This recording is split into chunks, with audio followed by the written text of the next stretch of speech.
Hello friends welcome. वर्तमान आम आलोचना करने जाऊे ओडिशा राजनीतिर गोटे गुरुत्वपूर्ण अध्याय विषय ओडिशा रे मराठा शासन किपरि भाबे ओडिशा रे मराठा शासन आरंभ होला एवं किपरि भाबे कोठारे आर अंत होला से विषय आलोचना करने जाऊे। मराठा शासन रो ओडिशा उपरे कौन प्रभाव रहिला राजनैतिक भाव में, अर्थनैतिक भाव में, सांस्कृतिक भाव में से सब विषय डिटेल आलोचना करबा एवं तापरे आमे किछि एमसीक्यू भी डिस्कस करनबा ए रिलेटेड प्रैक्टिस करबा एमसीक्यूज।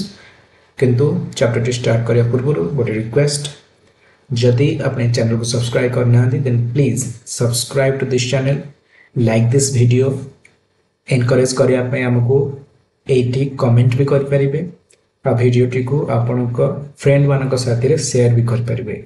तो देरी न करी स्टार्ट करबा। ओडिशा रे मराठा रूल बहुत लंबा नहले भी गुरुत्वपूर्ण थिला। 1751 रु 1803 जाए ओडिशा रे मराठा रूल चलथिला। जेतेबेले मुगल अथॉरिटी डिक्लाइन हो गला धीरे धीरे, अर्थात मुगल माने दिल्ली रे धीरे धीरे वीक हेले, तो देशर प्रांतीय अंचल रे तांकर एता प्रभाव रहिलानी।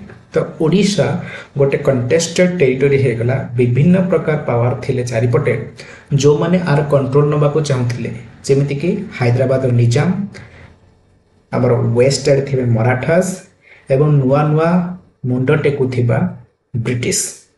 तो निजाम जो थिले हैदराबाद इनिशियली ओडिशा रे कंट्रोल गेन कले बैटल ऑफ गिरिया परे।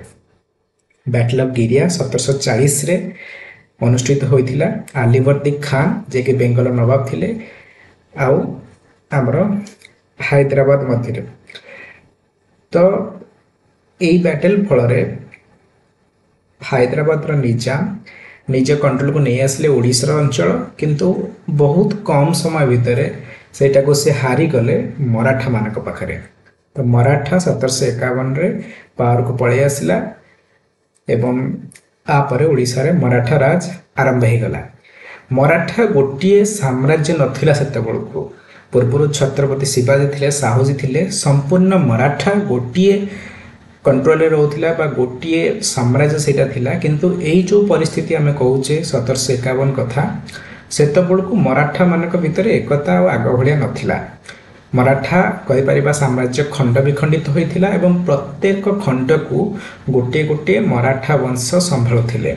आमे मैप रे देखि परिबा एई जो गुरुत्वपूर्ण 6टी खंड अछि आको गोटे गोटे फैमिली संभाळुछंती। पुन्नार जो मराठा अंचल थिला ताकू पेशवांकर सिटी डोमिनेंस थिला।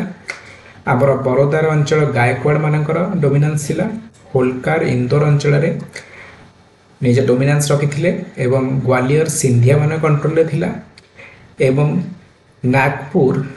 नागपुर अंचलटी थिला आमर भोंसले मानकर अंडर रे। एई नागपुर जो भोंसले माने थिले सेई माने ही ओडिशा को आक्रमण करथिले। ठीक अच्छे, जदियो एमाने समस्ते मराठा थिले किंतु तांका भितर भी अनेक समय भल पड़ुनथिला, किंतु सर्वसम्मति क्रमे से माने गोटे पेशवा अर्थात प्रिंसिपल मिनिस्टर चूज करथिले। से पेशवा अधीन एकाठी होई से माने युद्ध लड़िया को जाउथिले। से निजाम हैदराबाद निजाम को एगेंस्ट हो कि बेंगल एगेंस्ट हो कि अवध एगेंस्ट हो कि राजपूत मान एगेंस्ट हो, जिते युद्ध लड़िया जाउथिले एकाठी गोटे कन्फेडरेसी करके युद्ध लड़ुथिले। यही कन्फेडरेसी अर्थात मराठा संघर गोटे यूनिट अर्थात गोटे परिवार तांकर सेटा होची भोंसले। तो भोंसले जो माने नागपुर रे शासन करथिले से माने ही ओडिशा को आक्रमण करिकरी कब्जा करथिले। से भोंसले परिवार रघुजी भोंसले 1 गोटे गुरुत्वपूर्ण भूमिका निभाइथिले ओडिशा ऑक्युपेशन रे एवं ओडिशा नागपुर किंगडम रो पार्ट हे गला। आ ओडिशा रो एडमिनिस्ट्रेटिव सेंटर रहला कटक। तो नागपुर अंडर को पळे आसला कटक। आ ए ओडिशा अधिकार फल रे भोंसले मानकर गोटे बहुत बड़ एरिया हे गला। ठीक अच्छे, तापर आगु को जीवा जे मराठा मानकर रूल केमिति थिला ओडिशा रे, अर्थात भूल थिला कि ठीक थिला बा भल थिला कि मंद थिला से विषय आलोचना करिया जोछे। इकोनॉमी कथा जदि उठेबा ताहले मराठा रूलटा बहुत खराब थिला ओडिशा कॉन्टेक्स्ट रे, कारण करप्शन सब बहुत बढ़ी चलला एवं बहुत अधिक से माने टैक्स नउथले। से माने दी प्रकार टैक्स नउथले। चौट जोटा सब अंचल निया होतला आ गोटे होचे स्वदेशमुखी, अर्थात मराठा रीजन बाहर मराठा स्पीकिंग लोकों रीजन बाहर जो एरिया से कब्जा करते स्वदेशमुखी लगौले तो दी प्रकार टैक्स फल टैक्स बर्डन गोटे अधिका होता लोक लोक सफर करते सब करप्शन चलता टैक्स को लुचाई लोक करप्शन बाध्य सहारा नौते लोकों विभिन्न प्रकार असुविधा होता दुर्विषह हो पड़ता ठीक अच्छे कमर्शियल एक्टिविटीज बढ़ी यहाँ गोटे पॉजिटिव पॉइंट ओडिशार अनेक बंदर से समय जमीक पिपिली बालेश्वर होगला पारादीप होगला यही समय बहुत सी फ्लोरिशिंग देखागला कारण विदेश जो ट्रेडिंग कंपनीज साथी भी ट्रेड आरंभ होता ब्रिटिश फ्रेंच डच ये सब कंपनी मैंने आसिक ओडिशा कारोबार आरंभ करदे वर्तमान आम देखा रिलीजियन और कल्चर उपर मराठा मानकर रूल कौन प्रभाव रही मराठा माने हिंदुइज्म को पृष्ठपोषकता दौले स्पेशली वैष्णविज्म को जगन्नाथ को केंद्र करी जो वैष्णविज्म चलता ओडिशा से प्रमोट करते किसी परिमाण में से शैवाइट भी थिले शिव को भी फॉलो करते ठीक अच्छे जगन्नाथ टेम्पल को रॉयल पैट्रोनेज मिलला प्रोटेक्शन मिलला अथवा जगन्नाथ टेम्पल को आगे आक्रमण कर विशेषकर जो बंग आड़ू अफगान माने आक्रमण करते अफगानी सेटल्ड इन बेंगल तो से आड़ू किसी जमी न आसो असुविधा हैदराबाद आड़ू जो निजाम अच्छा से आड़ू किसी जमी न आसो असुविधा से दिगरे जत्नशील थे मराठा माने रथयात्रा को प्रमोट करागला अधिक पैसा खर्च करागला रथयात्रा एवं बहुत सारा टेम्पल को कंस्ट्रक्ट करागला रिनोवेट भी करागला यही मराठा पीरियड तो कल्चरली एंड रिलीजियस पर्सपेक्टिव रे मराठा रूल रू ओडिशा को किछटा फायदा मिलथिला तापरे आमे देखिबा resistance and challenges faced by the Maratha जो 1751 रु 1803 जाए हमर मराठा माने ओडिशा को शासन करथिले सिठी कोन कोन से माने असुविधार सामना करले आम जो लोकल जमीदार थे लोकल पाइक माने थे ट्राइबल लीडर्स थे पाइक माने होचंती गोटे स्पेशल मिलिशिया जो माने कि नॉर्मल टाइम रे निष्कर जमी को चाष करेंगे अर्थात से जमी चाष करके जहाँ फसल मिले से राजा को करदे को पड़ोनी किंतु युद्ध समय जाकि से राजा को युद्ध में साहाय्य करेंगे अर्थात सैनिक भाव में लड़े अर्थात part time soldiers full time farmers Paik मैंने होती पाइक मैंने मराठा मान विरोध कले कारण से जो निष्कर जमी भोग करते मराठा मैंने आसिक कर बसईदे तो से विरोध करें लोकल जमीदार मैंने भी विरोध कले आदिवासी जो लीडर मान से विरोध कले आउर गोटे वीकनेस थिला जे सेंट्रलाइज्ड कंट्रोल करवा जोटा कि संभव नथिला ओडिशा पर अंचल रे देन रेवेन्यू कलेक्शन बहुत हार्श थिला इनएफिशिएंट थिला ठीक अच्छे लोक मैंने बहुत असंतुष्ट होते एवं आमर लोकल ओडिया पॉपुलेशन साथ से मिसी पारे ये गोटे बड़ असुविधा थिला जेहेतु लोक मैंने मिसी पारे तार गंग मैंने साउथ आसते से माने ओडिया लोक मान मिसिकी कल्चर साथ एकाकार होते फायदा मिलता लोक मैंने भी सपोर्ट कले गजपति मान को भी लोक मैंने सपोर्ट कले किंतु एमाने मिसी पारे लोक साथ कल्चरल और लिंग्विस्टिक गैप रहा फल मिसट्रस्ट बढ़ला कई क्या विश्वास को नहीं पारे ठीक अच्छे छड़ा ब्रिटिश ईस्ट इंडिया कंपनी जो धीरे धीरे मुंड देखला शक्तिशाली है बेंगल रे सेतबले मराठा मान गोटे बड़ थ्रेट आसीगला एंड ऑफ मराठा रूल बर्तमान देखा मराठा रूल शेष केमती ओडिशा रे ब्रिटिश ईस्ट इंडिया कंपनी जितेबाला बेंगल रु ओडिशा आड़ को धीरे धीरे व्यापिले अर्थात ओडिशा को आखि पकईले से ओडिशा रे जो मराठा माने शासन करते लड़ई है 1803 रे ब्रिटिश जनरल लेक आ कॉलोनेल हारकोट ये दुटा ना इम्पोर्टाट जितेबाला से लड़ई कले आंग्लो मराठा वार चलला अर्थात इंग्लिश और मराठा मान भितर चलला से कैप्चर है ओडिशा ट्रिटी ऑफ देवगान ये ट्रिटी भी important treaty of Deogaon under रे ओडिशा ब्रिटिशर्स मान अंडर को आसला 1803 रे लिगासी कौन रही आज भी मराठा मानकर सिंबलिक जिनस हिसाब से कौन आज रही जदियो पॉलिटिकली माने बहुत कम 1751 1803 कई वर्ष 50 वर्ष भितर दुनिया 50-55 वर्ष भितर दुनिया प्रकार झड़ झंझा अच्छी भितर बहुत पॉलिटिकली अनस्टेबल थिला रीजन किंतु मराठा पीरियड आमर रिलीजियस और कल्चरल रिवाइवल जरूरी थिला बहुत गुरुत्वपूर्ण थिला गोटे जो रूलटा ट्रांजिशन पीरियड थिला माने मुगल आउ ब्रिटिश डोमिनेंस भितर गोटे ट्रांजिशन पीरियड हिसाब थिला बोली आमे कहि परिबा प्रिलिम्स पई केते गुडी फैक्ट जरूरी मराठा रूल 1751 रु 1803 जाए को ट्रिटी अनुसार रूलटा एंड होता से ट्रिटी ऑफ देवगान जोटे 1503 रे होता की लीडर माने थिले रघुजी भोसले 1 एवं कैपिटल थिला कटक। डिसेम्बर 17 रे जितेबाला Anglo Maratha war second Anglo Maratha war first phase चलता से ही ब्रिटिशर्स माने रघुजी भोसले 2 को हरैकि कटक बालेश्वर ब्रिटिश अंडर को आनी। ठीक अच्छे तो आम आलोचना करुले ओडिशा रे मराठा रूल विषय बहुत कम वर्ष से शासन करते गोटे अनस्टेबल पीरियड थिला बहुत लोक मान टैक्स कसण होता लोक मैंने असंतुष्ट होते जमीदार को सपोर्ट मिल ना पाइक मान सपोर्ट मिल ना आदिवासी नेता मान सरदार मान समर्थन मिल ना किंतु ये रूलटा मन रखीचे कारण जगन्नाथ मंदिर को से पैट्रोनाइज करते प्रोटेक्शन देते। बर्तमान ओडिशा रे मराठा रूल उपरे आमे किछि क्वेश्चंस डिस्कस करदबा एमसीक्यू आकार रे। प्रथम question who played key role in the Maratha occupation of Odisha. Odisha को जेतबे मराठा माने निज अंडर को नेले कहार गुरुत्वपूर्ण भूमिका रहिथिला शिवाजी रघुजी भोसले 1 पेशवा बाजीराव 2 ना नाना फडणवीस। करेक्ट आंसर होची भोसले वंशर राजा रघुजी भोसले। भोसले माने नागपुर अंचल रे शासन करथिले ए मराठा फैमिली का आ से माने ही ओडिशा को निज कंट्रोल को नहीं जाइए। परवर्ती क्वेश्चन को ट्रिटी अनुसार ओडिशा रे मराठा रूल शेष है। ट्रिटी ऑफ अलाहाबाद ना सूरत ना देवगान ना ट्रिटी ऑफ आसेन। करेक्ट आंसर होची option number 3 treaty of Deogaon. Treaty of Deogaon under रे जोटा कि 1803 साइन होता सेकेंड आंग्लो मराठा वार पर ऑफिशियली ओडिशा को ब्रिटिश ईस्ट इंडिया कंपनी हाथ को पणागला।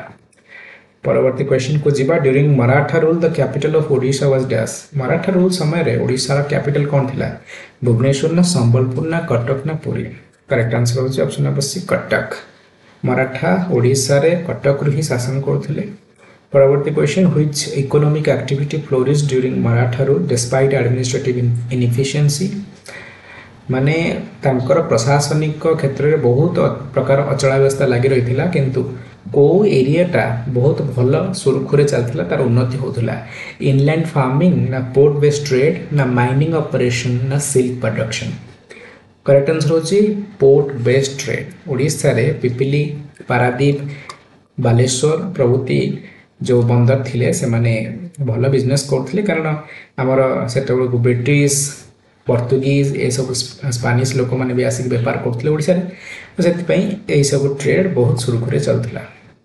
परवर्ती question what administrative system did Marathas largely continue in Odisha. Odisha रे मराठा माने को प्रकार प्रशासनिक सिस्टम चलैथिले ब्रिटिश सिस्टम ना मुगल सिस्टम ना ट्राइबल काउंसिल राज ना फ्यूडल राज। करेक्ट आंसर होची मुगल सिस्टम। मुगल माने जेमती ओडिशा रे सिस्टम चलैथिले सुबा प्रगणा तापर तालुका ये सब सुबेदार जमीदार लोकल जमीदार मान हेल्प नहीं कि चलते जमी मराठा मैंने से ही कंटिन्यू करते 50 वर्ष। ठीक अच्छे एक्चुअली नुआ कि सिस्टम इंट्रोड्यूस कर लक्ष्य नाला समय कम थी आम कहीपर 50 वर्ष भी कम समय नुह किंतु से गोटे पॉलिसी थिला आम जो कोर मराठी स्पीकिंग लोक मैंने जो अच्छा अर्थात मराठा मैंने जो अच्छा से एरिया रे आम गोटे प्रकार सुरखुरे शासन करवा भल शासन करवा ता एरिया बाहर से ओडिशा हो कि हैदराबाद हो कि बेंगल हो कि आमर अवध हो सिठी मराठी मैंने रोना तो एक्सट्रा बसा कर सिठी मिसमैनेजमेंट हो सिठू लुट कर आ किसी असुविधा ना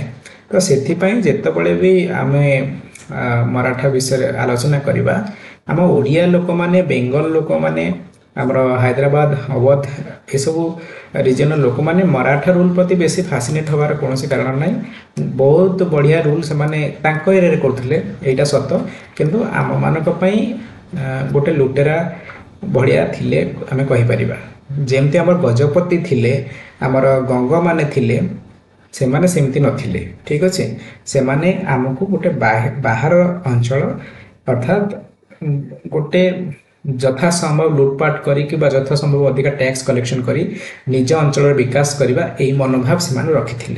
ठीक अच्छे मु कहूनी जे ओडिशा रे गंग माने ही सृष्टि होते बा ओडिशा रे आमर मुकुंद देव मान सृष्टि होते यहाँ मुझे कहूनी से भी बाहर आसते साउथ रु डेकान रु किंतु से ओडिशा सेटल होते ओडिशा रे मंदिर तैयारी करथिले ओडिशा रे आमर विभिन्न प्रकार इकोनॉमिक एक्टिविटीज बढ़िया चेष्टा करथिले किंतु मराठा माने सेमिति किछि करि नथिले।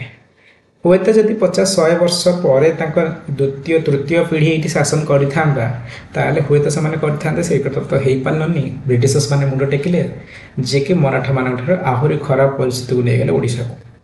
ପରବର୍ତ୍ତୀ question which religious tradition was most favored by the Marathas in Odisha? ଓଡ଼ିଶାରେ କେଉଁ ରିଲିଜିୟସ୍ ଟ୍ରାଡିସନ୍ ମରାଠା ମାନେ ପ୍ରମୋଟ୍ କରିଥିଲେ? ଶୈବିଜିମ୍, ବୁଦ୍ଧିଜିମ୍, ବୈଷ୍ଣବିଜିମ୍ ନା ଜୈନିଜିମ୍? ମରାଠା ମାନେ ଅରିଜିନାଲି ତାଙ୍କ ଏରିଆରେ ଅର୍ଥାତ୍ କୋର୍ ମରାଠା ରିଜନ୍ରେ ଶୈବିଜିମ୍କୁ ପ୍ରମୋଟ୍ କରୁଥିଲେ କିନ୍ତୁ ଓଡ଼ିଶାରେ ସେ ଦେଖିଲେ ଯେତେବେଳେ ବୈଷ୍ଣବିଜିମ୍ର ଠିକ୍ ଠାକ୍ ସ୍କୋପ୍ ଅଛି ଜଗନ୍ନାଥ କଲଚର୍ ଗୋଟେ ଅଛି ତ ସେଥିପାଇଁ ସିଏ ବୈଷ୍ଣବିଜିମ୍କୁ ପ୍ରମୋଟ୍ କଲେ। ଜଗନ୍ନାଥ ଟେମ୍ପଲକୁ ସ୍ପେଶାଲ ଗ୍ରାଣ୍ଟ ଦିଆଗଲା, ରଥଯାତ୍ରାକୁ ପ୍ରମୋଟ୍ କରାଗଲା, ଏସବୁ କରାଗଲା। ପରବର୍ତ୍ତୀ କ୍ୱେଶ୍ଚନ୍ को ଯିବା what role did the Jagannath temple play under the Maratha rule? Maratha rule under Jagannath temple रो कौन रोल थिला? ताको नेग्लेक्ट करागला, मिलिटारी फोर्ट तक कर दियागला अर्थात गोटे दुर्ग भलिया तक कर दियागला, रॉयल पैट्रोनेज रिसीव कला अर्थात राजकोष टंका खर्च कराला ता पई ना पब्लिक राइचुअल पई को बंद कर दियागला? करेक्ट आंसर जे रॉयल पैट्रोनेज मिलला। से माने हम जस्ट आलोचना करथले वैष्णविज्म को प्रमोट करथले, जगन्नाथ कल्चर को प्रमोट करथले। ठीक अछि। परवर्ती question what was the main reason Alivardi Khan ceded Odisha to the Marathas in 1751? Alivardi Khan Odisha को काहींकि मराठा मानू दे देथिले 1751 रे? डिप्लोमेटिक अलायंस हेतला ताका भितरे ना मराठा इनकर्जन को डरी कि ना ट्रेड नेगोशिएशन में ना फेमाइन रिलीफ? करेक्ट आंसर होची to prevent Maratha further incursion माने सी डरुथिले जो अलीवर्दी खान जे डरुथिले जे माने मराठा माने तांको एरिया को बेंगल बेसी भीतर को पसी जिबे तो सेते पई कहले तुम ओडिसा नै जाओ सेठी रो आउ आम कोर एरिया को आसन।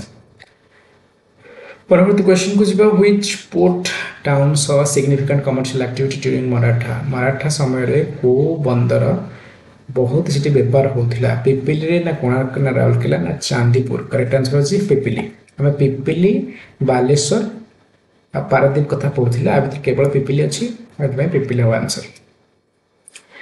Which why did the Maratha administration face resistance in Odisha? Maratha माने ओडिशा रे काहेकि विरोध रो सामना करथले? एक्सेसिव डिसेंट्रलाइजेशन अर्थात लोकल आमर लीडर मानक गाँव सरपंच मानक अधिक पावर दे देथिले ना ओडिया लैंग्वेज को प्रमोट करथिले ना कल्चरल लिंग्विस्टिक डिस्कनेक्ट होता ना टेम्पल राइचुअल पर बैन होता? करेक्ट आंसर होची तांकर कल्चरल और लिंग्विस्टिक डिस्कनेक्ट थिला अर्थात ना से माने ओडिया भाषा कहते ना ओडिया सोसाइटी साथ मिसुले तो से गोटे जो भीतर गैप रहीगला तो फल लोकल लीडर पाइक ट्राइबल ग्रुप एमाने विश्वास को नेलेनी से विश्वास कलेनी एमाने भी विश्वास कले से कनेक्ट कर पारे ओडिशा रे। ठीक अच्छे तो ये कि MCQs related to the Maratha rule in Odisha 1751 रु 1803 जाए से राजनीति करथिला। पर वीडियो रे हम 1803 पाखु आरंभ करबा आसे गला हमर मेन खिलाड़ी ब्रिटिश। ठीक अच्छे तो ओडिशा रो जो ऐतिहासिक भाव में जो शोषण है कही पार मराठा मान पाखर आरंभ होता गोटे प्रकार। ठीक अच्छे तापर ब्रिटिशर्स माने आसिले सी पूरा मराठा माने तो फिर भी किछिटा काम से माने हाथ को नहीं थे ब्रिटिशर्स माने आखि मोजी खाली लुटिबार लगे तो फेमाइन है तो आपर वीडियो आम से विषय डिटेल आलोचना करवा। तो बर्तमान ये आशा कर भिडियोटी आपको भल लगी यदि वीडियो भल लगी please like this video share it with friends comment कर आमको एनकरेज भी करें। बर्तमान पे धन्यवाद।